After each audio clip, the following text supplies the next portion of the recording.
بسم الله الرحمن الرحيم الحمد لله رب العالمين الصلاة والسلام على رسول الله وعلى آله وأصحابه ومن والاه وبعد ود የኢቅራ ቻናል ቤተሰቦቼ ሰላም አለይኩም ወራህመቱላሂ ወበረካቱ እንዴት ናችሁ ሰላም ናችሁ ከኔ ያለው አልহামዱሊላህ ሰላም ነኝ ባለፈው ትምህርታችን ከረውደቱል አንዋር መግቢያውን ነበር ያየነው ማለት ነው ሙቀዲማን ነበር ያየነው ማለት ነው ስለ ሲራ ትምህርት ምን ያክል አሳሳቢና በጣም የኔ አስፈላጊ እና አንገብጋቢ ጉዳይ እንደሆነና እንደዚሁ ደግሞ የሲራ ዕውቀት በጣም ከዕውቀቶች ሁሉ አሽረፈል ዑሉም እንደሆነ አይተራ ማለት ነው ከዕውቀቶች ሁሉ በጣም ያላቀ ትልቅ የዕውቀት አይነት እንደሆነ እንደዚሁ ደግሞ የነብዩ ሲራ የነቢያችንን ሁኔታ የዲናችንን ሁኔታ እንድናውቅ እንደሚያደርገን ያንንም አይተናል ማለት ነው ብዙ ዑለማዎች በሲራ ጉዳይ እንዴት ብዙ ትኩረት እንደሰጡትም እንደዚህ ነው አንዳንድ የሲራ ተመራማሪዎች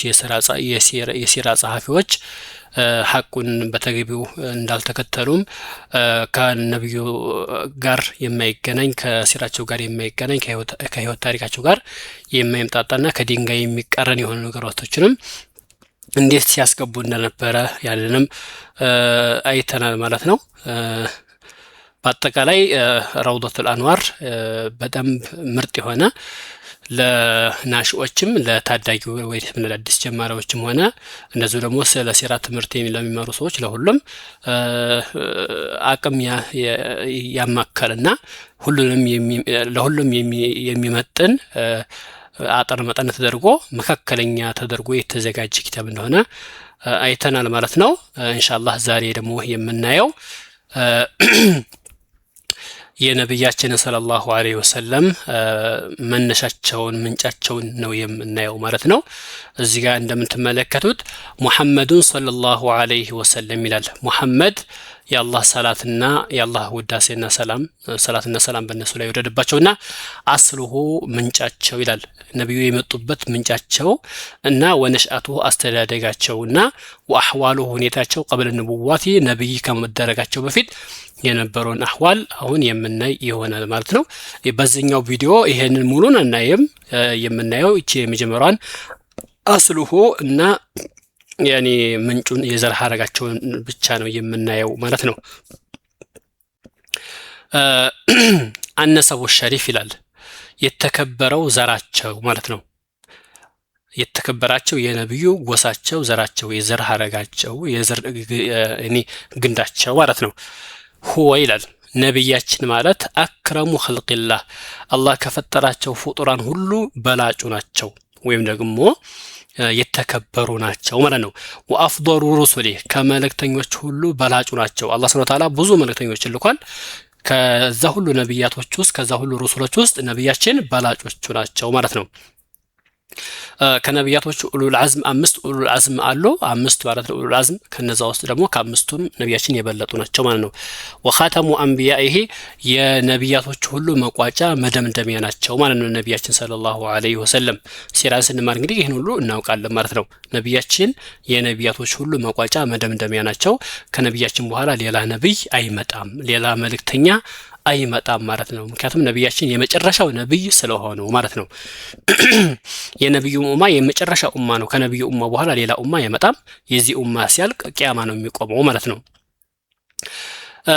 ስማቸው እንግዲህ ስማቸውንና ያው አያቶቻቸውን የዘር ሐረጋቸው ሊደረደር ነው ሙሐመድ ይባላል ስማቸው ማለት ነው በነገራችን ለነብያችን ብዙ ስም አላቸው ሙሐመድ አህመድ ሌላም ብዙ ስሞች አሏቸው ማለት ነው طيب ሙሐመድ ይባላል ሙሐመድ ኢብኑ አብዱላህ የአብዱላህ ልጅ የሆኑት ማለት ነው ሙሐመድ ደግሞ ቢን አብዱል ሙጠሊብ አብዱላህ ደግሞ የአብዱል ሙጠሊብ የሆነ ማለት ነው እንግዲህ አብዱል ሙጠሊብ የነብዩ አያታቸው ነው ማለት ነው ቢን ሃሽም አብዱል ሙጠሊብ ደግሞ የሃሽም ልጅ የሆነ ማለት ነው ኢብኒ አብዲ መናፍ ሃሽም ደግሞ የአብዲ መናፍ ልጅ የሆነ ማለት ነው ቢን ቁሰይ አብዲ መናፍ ደግሞ የቁሰይ ልጅ የሆነ ማለት ነው ቢን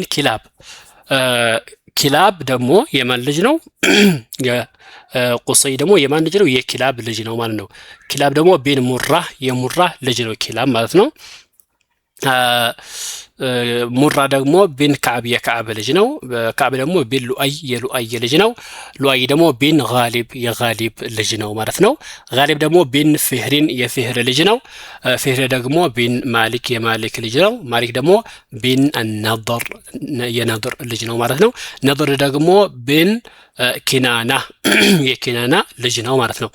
ኪናና ደግሞ ቢን ኹዘይማ የኹዘይማ ልጅ ነው። ኹዘይማ ደግሞ ቢን ሙድሪካ የሙድሪካ ልጅ ነው። ሙድሪካ ደግሞ ቢን ኢልያስ የኢልያስ ልጅ ነው። ኢልያስ ደግሞ ቢን ሙደር የሙደር ልጅ ነው። ሙደር ደግሞ ቢን ኒዛር የኒዛር ልጅ ነው። ኒዛር ደግሞ ቢን ማዕድ የማዕድ ልጅ ነው። ማዕድ ደግሞ ቢን አድናን የአድናን ልጅ ነው ማለት ነው። እስከዚህ ድረስ ቆጠረ ማለት ነው። እስኪ ስንት ነው የቆጠረው? ከአባታቸው ብንጀምር 1 2 3 4 5 6 7 8 9 10 11 12 13 14 15 16 17 18 19 20 21 እስከ 21 ድረስ ቆጠረ ማለት ነው። የነብዩን የአያቶችን እስከ 21 ድረስ ቆጠረ ማለት ነው። ተዛ አድናን ይልና ይዘልና ምን ይላል? ወአድናኑ አድናን ደግሞ ይላል። እዚህ እንግዲህ ብዙ መካከል ብዙ አያቶች አሉ ማለት ነው። ከአድናን በኋላ ያሉትን ስለማይታወቅ ወደፊት እንደምንጠቅሰው ማለት ነው።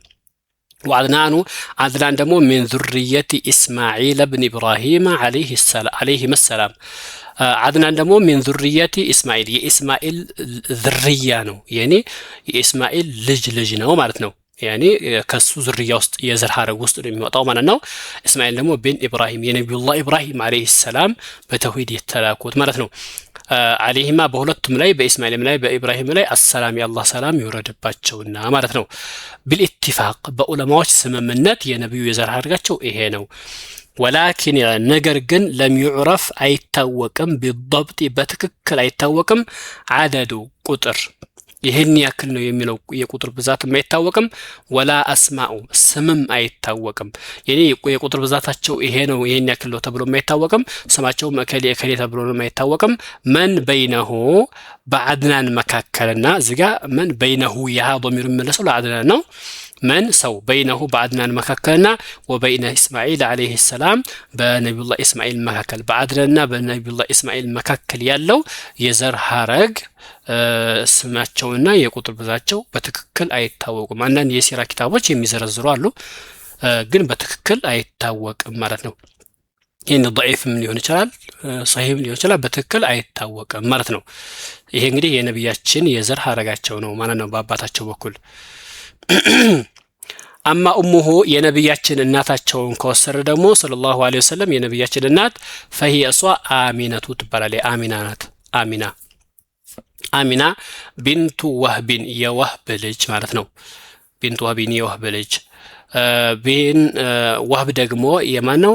ወህብ ኢብኒ አብዲ መናፍ የአብዲ መናፍ ልጅ ነው ማለት ነው። ወህብ አብዲ መናፍ ደግሞ ቢን ዙህራ የዙህራ ልጅ ነው ማለት ነው። የዙህራ ልጅ ነው። ዙህራ ደግሞ ቢን ኪላብ የኪላብ ልጅ ነው። ኪላብ ደግሞ የኔ ኪላብ ኪላብ ደግሞ ወልጀዱል ኻሚስ አምስተኛው አያት ነው። ለነብዩ ሰለላሁ ዐለይሂ ወሰለም ለአላህ መልእክተኛ ሚን ጀህቲ አቢሂ ከአባታቸው በኩል ማለት ነው። ከአባታቸው በኩል ኪላብ የነብያችን አምስተኛው አያታቸው ነው። ፈአቡሁ የነብያችን አባት ኡሙሁ የእናታቸው ሚን አስሊን ዋሂድ ከአንድ ምንጭ ነው ማለት ነው። ከአንድ ምንጭ ነው። ከማን? ከኪላብ የመጣ ነው ማለት ነው። የጅተሚዓን ይሰባሰባሉ ፊ ኪላቢን ኪላብ ላይ ይሰበሰባሉ። ኪላብ ማለት ደግሞ ትክክለኛ ስሙ ወስሙሁ ሐኪም ይባላል። ወቂላ በአንዳንድ ዘገባዎች ደግሞ ዑርዋም ነው ተብሏል። ኪላብ ለምን ተባለ? ኪላብ ማለት ቅጥል ስሙ ነው። ላኪንነሁ ነገር ግን ካነ ከሲረ ሰይድ በጣም አደንን ያበዛ ነበር። በጣም አደንን ማደን ያበዛ ነበር። ቢልኪላብ በውሻ ጫካ የወጣ በውሻ ማደንን ያበዛ ነበርና ፈዑሪፈ ቢያ በዛው ታወቀ ማለት ነው። በዛው ታወቀ እኔ ኪላብ በሚባለው ታወቀ ማለት ነው። ስለዚህ የነብዩ የዘር ሐረጋቸውና የእናታቸው የዘር ሐረጋቸው ይሄን ይመስላል ማለት ነው። እሺ የዘር ሐረግ መጥቀስ ለምን ይጠቅማል? ለብዙ ነገር ይጠቅማል። የዘር ሐረግን መቁጠር አንድ ሰውዬ እስከቻለው ድረስ የአያቱን የአባቱን የአያቱን የአያቶቹን የቅድመ አያቶቹን ስም መዘርዘሩ ማወቁ ለብዙ ነው ይጠቅማል። ከሚጠቅሙ ነገራቶች ውስጥ አንዱ ለምንድነው የሚጠቅመው? ዝምድና ለመቀጠል። ዝምድና መቀጠል ደግሞ አላህ ዘንድ በጣም የሚወደድ ትልቅ የኢባዳ አይነት ነው። ዝምድናን የቀጠለ አላህ ይቀጥለዋል፣ ዝምድናን የቆረጠ አላህ ይቆርጠዋል እንደተባለው በሐዲስ ማለት ነው። ዝምድና ለመቀጠል ይጠቅማል ማለት ነው። ሌላው ደግሞ ይሄ የዘር ሐረግን መቁጠር ያኒ ማንነትን ማወቅ ያኒ አገርን ከፈሳድ ከበክለት ከመጥፎነት ይጠባበቃል ይከላከላል ማለት ነው። ይከላከላል አላህ Subhanahu Wa Ta'ala ለዛ ነው ያ አዩሃ الناس إنا خلقناكم من ذكر وأنثى وجعلناكم شعوبا وقبائل لتعارفوا እንድንተዋወቅ የዘር ሐረግን መቁጠር ለመተዋወቅ ይረዳናል ማለት ነው።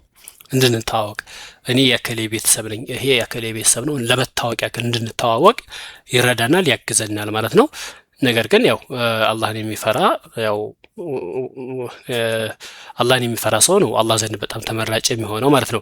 ኢነ አክረመኩም ኢንደላሂ አጥቃኩም እንዳለው ቁርአኑ ላይ ከናንተ ውስጥ አክረም ማለት የተከበረውና ተቀይ ብሎ ማለት ከናንተ ውስጥ አላህ ዘንድ ተወዳጅና የተከበረው ሰው ብሎ ማለት አጥቃኩም አላህን የሚፈራው ሰው ነው እንዳለው ሁሉ እንግዲህ የዘር ሐረግን መቁጠር ዝምድና ለመቀጠል እንደዚህ ሱሳችን እንድንተዋወቅና ዘር እንደ ይሄ ምንድነው የሰው ልጅ ማንነት እንዳይቀላቀል እንዳይጠፋ ያኒ ይረዳል ያግዛል ማለት ነው። طيب قبيلته صلى الله عليه وسلم የነብያችን ቀቢላ ጎሳቸው ማለት ነው። የነብዩ ጎሳ ከየትኛው ውስጥ ነው የተመዘዘው? እንግዲህ አረቦች ላይ ብዙ ጎሳዎች አሉ። ያኒ ብዙ ጎሳዎች አሉ አረቦች ላይ ማለት ነው። وقبيلته ቀቢላቸው ጎሳቸው ሰለላሁ ዐለይሂ ወሰለም የነብያችን ጎሳቸው هي እሷ ቀቢለቱ ቁረይሽ የቁረይሽ ጎሳ ናት ማለት ነው። የቁረይሽ ጎሳ ናት። አረቦች እንግዲህ ብዙ ዘሮች ጎሳዎች አሏቸው። የነብዩ ጎሳ የነብዩ ዘር የወጣው ከማን ነው? ከቁረይሾች ውስጥ ነው ማለት ነው። አልመሽሁዱ የተመሰከረላት ለሃ ለሷ ለቁረይሽ የተመሰከረላት በሸረፊ በክብር ማለት ነው። የተከበረ ጎሳ በማለት ማለት ነው። በጣም የተከበሩና ያላቁ ነበሩ ቁረይሾች በአረቦች ዘንድ ትልቅ ቦታ ያላቸው ትልቅ ስም ያላቸውና የሚወደዱና እንደዚሁ የሚሰሙ የሚከበሩ አይነት የተመሰከረላቸው የሸር ባለቤቶች የልቅና ባለቤቶች ነበሩ ማለት ነው። ስለዚህ አልመሽሁዱ የተመሰከረላት ናት ለሃ ለሷ ለቁረይሽ በሸረፊ በልቅና ማለት ነው። ወሪፍዓተ ሸእኒ ወሪፍዓተ ሸእን ሸእን ማለት ጉዳያቸው ነገራቸው ሁሉ ከፍ ያለ ነበር ማለት ነው። ነገረ ስራቸው ሁሉ በጣም የላቀ ነበር የተጋነነ ነበር። አረቦች ዘንድ በጣም የሚሞገሱ አይነት ነበሩ ማለት ነው። ወልመጅድ አልአሲል መጅድ አልአሲል ማለት ደግሞ መሰረታዊ የሆነ ጥልቅ የሆነ ስር የሰደደ መጅድ ልቅናም ነበራቸው ማለት ነው። መጅድ ማለት ልቅና ነው። አልአሲል ማለት ነው መሰረት ያለው ስር የሰደደ በጣም የተመሰገነ የሆነ ልቅና ነበራቸው ማለት ነው። ወቀዳሰቲል መካን እንደዚሁም ያረፉበትን ቦታ በጣም የተመሰገነ ነበር ማለት ነው። ቁረይሾች ያረፉበት የሚኖሩበት ቦታ በጣም የተቀደሰና የተከበረ ነበር ማለት ነው። በይነሳ ኢሪል አረብ ከሌላዎቹ አረብ ጎሳዎች መካከል ማለት ነው። وهو ቁረይሽ የሚለው ቃል ወይም ቅጽል ስም ለቀቡ ፊህር ኢብኑ ማሊክ የፊህር ኢብኑ ማሊክ ቅጽል ስሙ ነው ማለት ነው። ፊህር ኢብኑ ማሊክ ይሄ እዚህ ጋር ያሳለፍ ነው ማለት ነው። የነብዩ አስረኛ አያታቸው ማለት ነው። አስረኛ አያታቸው እስኪ እንየው። አብዱል ሙጠሊብ አለ 1 እዚህ ጋር 2 3 4 5 6 7 8 9 10 አስረኛ የነብያችን አያታቸው ነው ማለት ነው። ስለዚህ ቁረይሽ የማለቀብ ነው የማን ቅጽል ስም ነው የማመጠሪያ ነው። የፊህር ኢብኑ ማሊክ አስረኛው አው ነድር ኢብኑ ኪናና ወይንም የነድር ኢብኑ ኪናና 11ኛው የነብያችን አያታቸው የሱ መጠሪያ ነው ማለት ነው። ስለዚህ የነብዩ የዘር ሐረግ የመጣው የነብያችን ጎሳ የመጣው ከማን ነው? ከቁረይሽ ነው። ቁረይሽ ደግሞ የማን ቅጽል ስም ነው? የፊህር ኢብኑ ማሊክ ነው ማለት ነው። እንግዲህ እነኚህ እዚህ ጋር የምንታያቸው ሰዎች ሁሉም ምን ሆነዋል? ሁሉም ብዙ ጎሳዎች ሆነዋል ማለት ነው። እነ ኪናናም እነ ሁዘይማም እነ ሙድሪካም እነ ኢልያስም እነ ሁሉም የራሳቸው እንትን ያኒ ዘር ጎሳ የተለያየ ጎሳ ሆነዋል ማለት ነው። ከዚህ ሁሉ ውስጥ የነብዩ ጎሳ የዘር ሐረጋቸው ከማን ነው ተንደርድሮ የሚመጣው? ከፊህር ኢብኑ ማሊክ ነው ማለት ነው።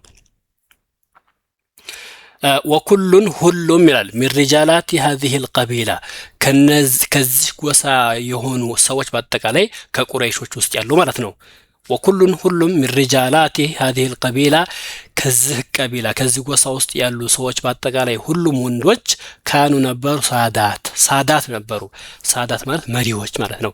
አገረ ገዢዎች እንደማለት ነው።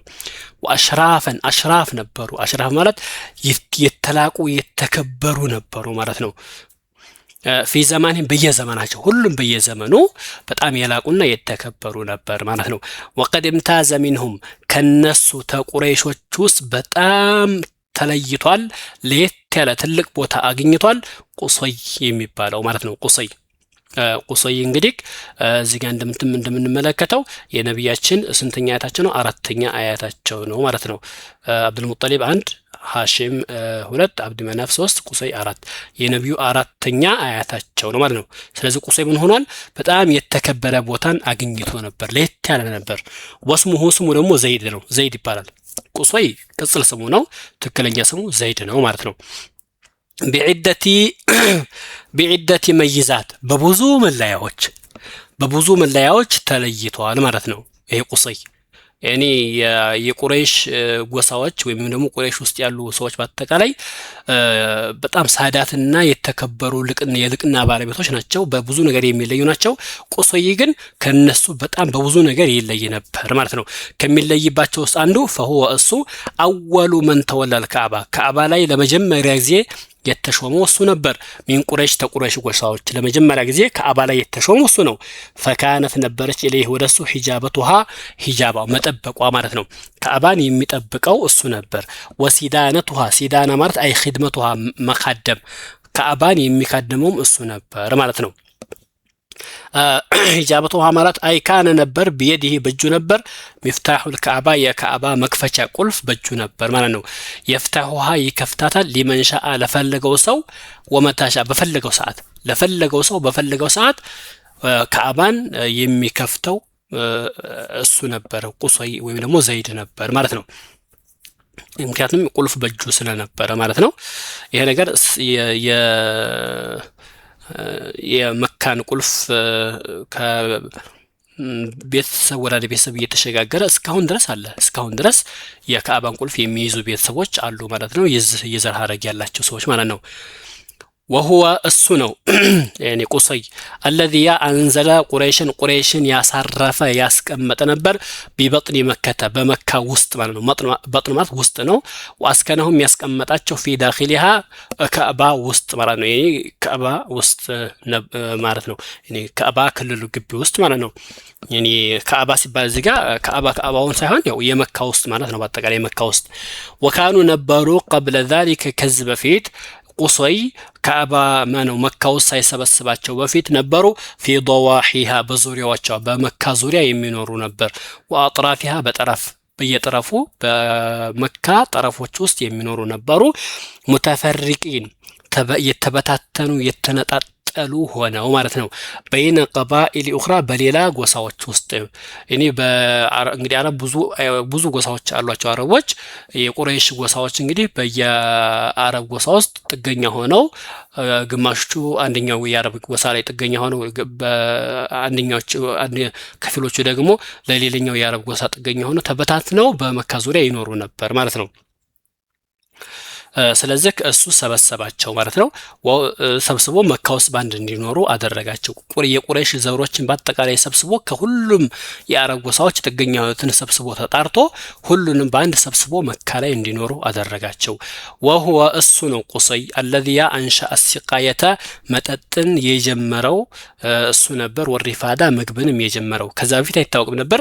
ለመጀመሪያ ጊዜ መካ መካ ላይ ለሐጅ እና ለኡምራ የሚሄዱ ሰዎችን እንግዲህ የሐጅ ስርዓት እስልምና ከመውጣቱ በፊት ድሮም ነበር ማለት ነው።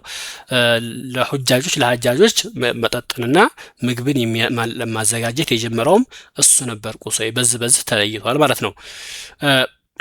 እንግዲህ ሲቃያና ሪፋዳ የሚለው እዚህ ጋር ሊፈስር ነው። ወሲቃየቱ ሲቃያ ብሎ ማለት ማኡን ዐዝቡን ጣፋጭ የሆነ ውሃ ነው። ጣፋጭ ውሃ ነው። ሚን ነቢድ ተምሪ ከተምር ጭማቂ የሚሰራ ማለት ነው። አው العسل ወይ ከአሰር ጭማቂ አው አሰር ማለት ከማር ጭማቂ አው ዘቢብ ማለት ደግሞ ወይን ከወይን ጭማቂ የሚሰራ የመጠጥ አይነት ነበር። ወነህዊሂ ሌላም እንግዲህ ከዚህ ውጭ ያለው የመሳሰሉ ጣፋጭ ከሆኑ ፍራፍሬዎች የሚሰራ ጣፋጭ የሆነ የመጠጥ አይነት ነበር ማለት ነው። ካነ ነበር ይሄ ቁሰይ يعده ያዘጋጀው ነበር ፊ ሒያድ ላይ ሒያድ ብሎ ማለት ማጠራቀሚያ ማለት ነው። ልክ እንደ ሮቶ በርሜል እንደምንለው ማለት ነው። ሚነል አዲሚ ማለት ከቆዳ የተሰራ ማጠራቀሚያ ውስጥ እያጠራቀመ እዛ ውስጥ ይሄንን ጣፋጭ የሆነ መጠጥን ያዘጋጅላቸው ነበር። የሽረቡሁ ይጠጣዋል ያን መጠጥ ማለት ነው። ሁጃጆች ይጠጡት ነበር ማለት ነው። ከዚህ መጠጥ ላይ ሁጃጆች ይጠጡ ነበር። እንግዲህ ቁሰይ እንግዲህ በዚህ ይለያል ማለት ነው። ለሁጃጆች ዝም ብሎ ኖርማል ንጹህ ውሃ አይደለም የሚያዘጋጀው። ከተምር፣ ከማር፣ ከወይን ከተለያዩ ጣፋጭ ከሆኑ ፍራፍሬዎች ጭማቂ ሰርቶ መካ ላይ አደባባይ ላይ ቁጭ ያደርገዋል ማለት ነው። ሐጅ የሚመጣ ሰው ሁሉ ያን ተዛ እየዘገነ እስከሚጠግብ ድረስ ያንን እየጠጣ ነበር ማለት ነው። እንግዲህ ይሄ ትልቅ ስራ ነው፣ ትልቅ ነገር ነው ማለት ነው። ወሪፋዳ ብሎ ማለት ጣዓሙን ምግብ ነው። ካነ ዩስነዑ ይሰራ የነበረ ነው። ለሁም ለነሱ ፊል መውሲም ላይ ማለት ነው። መውሲም ላይ ማለት ያኔ ፊል ሐጅ በሐጅና በኡምራ ጊዜ ማለት ነው። መውሲም ነው ማለት ያኔ በአመት የሚመጡ ያኔ ባህላዊ ስርዓት ማለት ነው። ወይም ደግሞ ለየት ያለ እንትን ላይ ሲመጣ ማለት ነው። ስለዚህ እዛ ላይ የሚሰራ የምግብ አይነት ነበር ሪፋዳ ብሎ ማለት ለሁጃጆች የሚሰራ ማለት ነው ባጭሩ። ስለዚህ እንግዲህ የነቢያችን ጎሳ የቁረይሽ ጎሳዎች ናቸው። ቁረይሾች ማለት እንግዲህ የተከበሩና በጣም በጥሩነታቸው፣ በልቅናቸው፣ በቸርነታቸው የተመሰከረላቸው ነበሩ ማለት ነው። እንደዚሁ በጣም የሚወደዱ ነበር። ቁረይሾች ብዙ የሚለዩበት ነገር አለ። ከነዛ ውስጥ አንዱ ነጋዴዎች ነበሩ። ንግድን ይወዱ ነበር። ወደ የመንም ይሰደዱ ነበር፣ ወደ ሻም የሚሄዱ ነበር ለንግድ ማለት ነው። ሐታ አላህ ሱብሓነሁ ወተዓላ ምን አለ? ሊኢላፊ ቁረይሽ አለ ኢላፊህም ሪሕለተ ሽታኢ ወሰይፍ ያኔ በጣም ቁረይሾች እንዲወደዱ አደረጋቸው። ቁረይሾች በጣም ይወደዱ ነበር በአረቦች ዘንድ፣ በሰዎች ዘንድ በጣም ይወደዱ ነበር ማለት ነው። እነሱም ደግሞ በአመት 2 ጊዜ ጉዞን አስለምደው ነበር። ሪሕለተ ሽታኢ ወሰይፍ በሽታ ጊዜ እና በሽታ ማለት በቀዝቃዛ ጊዜና ወሰይፍ በበረሃማ በፀሐይ በሙቀት ሰዓት ጉዞን ወደ የመንና ወደ ሻም ያደርጉ ነበር ማለት ነው። ፈሊዕቡዱ ማለት ያምልኩ ረባ ሀዘል በይት የዝህን የካዕባን ባለቤትን አላህን ይገዙ፣ አላህን ብቻ ያምልኩ ማለት ነው። አለዚ አጣመሁም ሚን ጁኢን ያ በምግብ በተራቡበት ሰዓት ያበላቸውን ማለት ነው። ወአመነሁም ሚን ኸውፍ አለዚ አጣመሁም ሚን ጁኢን ወአመነሁም ሚን ኸውፍ ከሚፈሩት ነገር ከሚያሰጋቸው ነገር አሚን ያረጋቸው ሰላም ያረጋቸውን ጌታ ያምልኩ እያለ አላህ ሱብሓነሁ ወተዓላ ስለ ቁረይሾች ያወራ ነበር ማለት ነው። ስለዚህ የነቢያችን ጎሳ የማን ጎሳ ነው? የቁረይሽ ጎሳ ነው ማለት ነው። ተቁረይሽ ጎሳ ውስጥ ነው ነቢያችን የዘር ሐረጋቸው ተመዞ የሚመጣው ማለት ነው። ቁረይሽ ደግሞ ማለት የነቢያችን የእንትናቸው ማለት ነው። ይሄ 10ኛ አያታቸው የቅጽል ስሙ መጠሪያው ነበር ማለት ነው። ማን ነው እሱ? ማን ነበር ያልነው? ፊህር ኢብኑ ማሊክ ማለት ነው። ፊህር ኢብኑ ማሊክ طيب ሌላው ደግሞ ቁሰይ የሚለይበት አንዱ ነገር ያው በብዙ ነገር ይለያል ብለን ነበር አይደለ? ሌላው የሚለይበት ወቀድ በና ቁሰዩን ቁሰይ ገንብቷል ገነባ ይላል።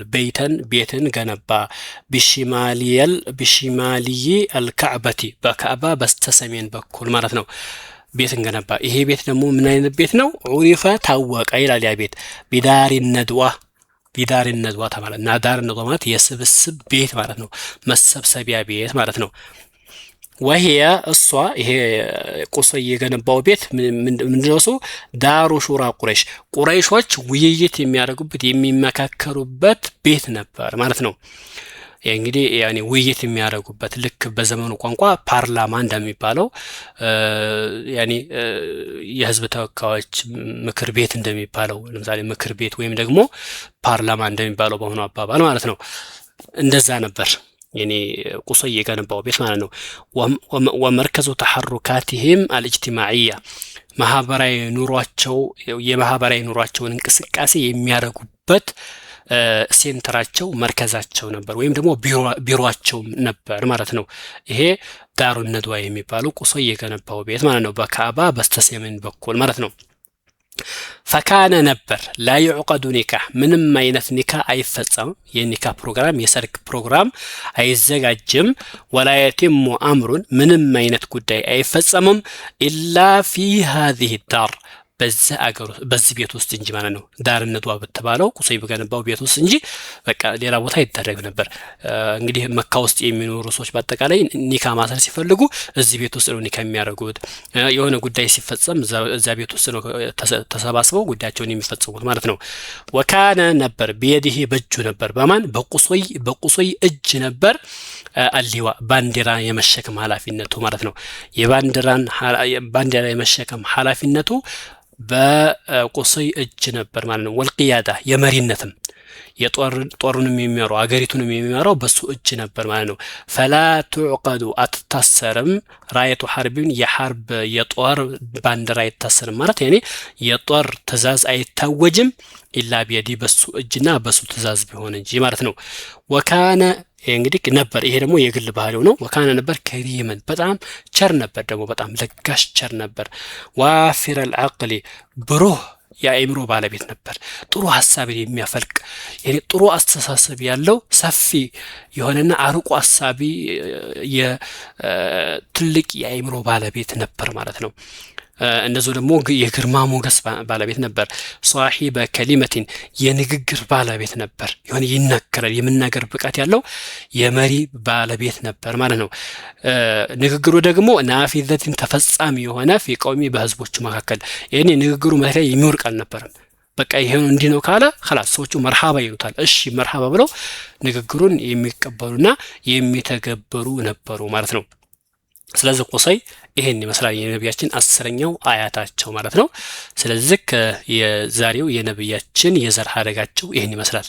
የዘር ሐረጋቸው ይሄን ይመስላል ማለት ነው። በቀጣይ ደግሞ ኢንሻአላህ በአላህ ፍቃድ ኡስረቱ ሰለላሁ ዐለይሂ ወሰለም የነብያችን ቤተሰቦች ይላል። የነብያችን ከዚህ ከቁረይሾች ውስጥ እንግዲህ ቁረይሽ የዘር ሐረጋቸው የመጣበት ነው። የነብዩ ቤተሰብ ደግሞ ከቁረይሾች ውስጥ የማን ነው የሚለውን በቀጣይ የምናየው ይሆናል ማለት ነው። ለቻናል አዲስ ከሆናችሁ ሰብስክራይብ፣ ላይክ፣ ሼር ማድረግን አትርሱ ማለት ወዳለሁኝ። እንደዚሁ ጥያቄም ካላችሁ ጥያቄያችሁንም እንደዚሁ ኮሜንት ላይ አስተያየትም ካላችሁ ኮሜንት ላይ አስቀምጡልኝ ማለት ነው። ኢንሻአላህ የሲራ ትምህርት ማለት በጣም አሪፍ የሆነ ትምህርት ነው። የሲራ ትምህርት የሚያጓጓ ልብን የሚያንጠለጥል ደስ የሚል ትምህርት ነው። እንዴት ለምን ደስ አይል? የምንወዳቸው የምናከብራቸው አርአያ ሞዴል አድርገን የምንከተላቸው የነብያችን ሰለላሁ ዐለይሂ ወሰለም የነሱ የህይወት ታሪካቸውን ነው የምንማረው። የነብዩ የህይወት ታሪክ ደግሞ ዝም ብሎ ተራ ወሬ አይደለም። የነብያችን የህይወት ታሪካቸው ህይወታቸው በሙሉ የነብያችን ትምህርት ነው። ሞዴል ነው አርአያ ነው ማለት ነው። ያኔ ነብዩ ሰለላሁ ዐለይሂ ወሰለም ገና ከልጅነታቸው ጀምሮ ካገቡም በኋላ ነብይ ተደርገውም ከተላኩ በኋላ በደህንነትም በነገና ነው በተሻለ ኑሮም ባለም ሆነው የአገር መሪም ሆነው በሁሉም ደረጃ ነብዩ ሰለላሁ ዐለይሂ ወሰለም ለሁሉም ሞዴል ናቸው። ለነጋዴውም ሞዴል ናቸው። ለባለትዳሩም ሞዴል ናቸው። ለአባት ለሚሆንም ሞዴል ናቸው። ለአገር መሪም ለሚሆን ሞዴል ናቸው። ለዳኢም ሞዴል ናቸው። ነብያችን ሞዴል ለማይሆኑት ሰው የለም። ለሁሉም ነብያችን ሰለላሁ ዐለይሂ ወሰለም ሞዴል ናቸው። ህይወታቸው በሙሉ ትምህርት ነው። ህይወታቸው ሙሉ ኢባዳ ነው የነብያችን ሰለላሁ ዐለይሂ ወሰለም ማለት ነው። የነብያችን ህይወት ሁሉም የህይወት አጋጣሚያቸው ሁሉ የሆነ ትምህርት ያስተምረናል፣ የሆነ ነገር ያቀብለናል ማለት ነው። ዝም ብሎ መሬት ላይ የሚወርቅና ተራ ነገር አይደለም ማለት ነው። በጣም ከእውቀቶች ሁሉ በጣም ያላቀ እውቀት ነው የነብያችን ሰለላሁ ዐለይሂ ወሰለም የሲራቸው የህይወት ታሪካቸው ማለት ነው። አላህ ሱብሓነሁ ወተዓላ እስከ መጨረሻው ድረስ አብረን የምንጓዝ አላህ ያድርገን።